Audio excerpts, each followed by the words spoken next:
I'm at the Military Women's Memorial, located at the ceremonial gateway to Arlington National Cemetery. We are the only national memorial dedicated to telling the stories of America's servicewomen from all eras and all military services. Today, we're taking a closer look at one of those stories.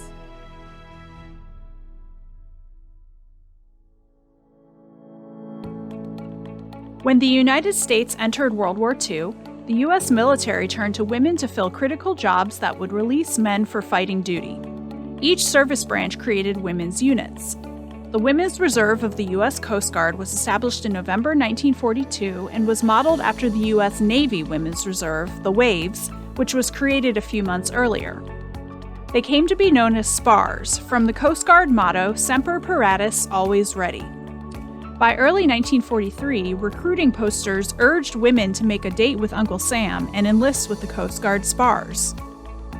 Elizabeth Betty Splaine joined the SPARS in March 1943. After attending boot camp, she was assigned to the Coast Guard headquarters in Washington, D.C., where she worked as a clerk and recruiter. At the time, servicewomen were often met with skepticism by servicemen who didn't like the idea of women in uniform. Splaine's officer in charge assigned her to a desk behind his so he wouldn't have to look at her. Eventually, he came to admire her skills, recommending her for promotion and sending her to represent him at the Selective Service System headquarters. While she was stationed in Washington, D.C., Splaine and some fellow SPARS formed a marching band and practiced weekly on the ellipse near the White House. They marched in ceremonies for servicemen returning from war and competed with other SPAR musicians.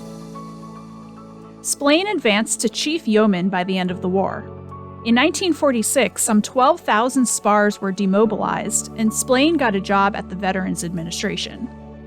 The Coast Guard reactivated the Women's Volunteer Reserve in late 1949, and Splaine was the first SPAR to re-enlist in 1950. By 1953, she returned to full-time active duty in administration of the Reserve Program. In 1958, Splaine became the first woman to advance to warrant officer in the Coast Guard.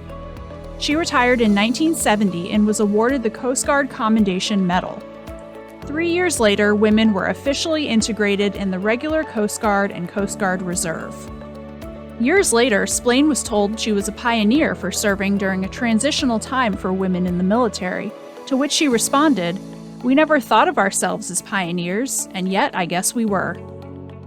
To learn more stories of women, past and present, who serve our nation, visit www.womensmemorial.org. Tune in for our next HERstory Spotlight.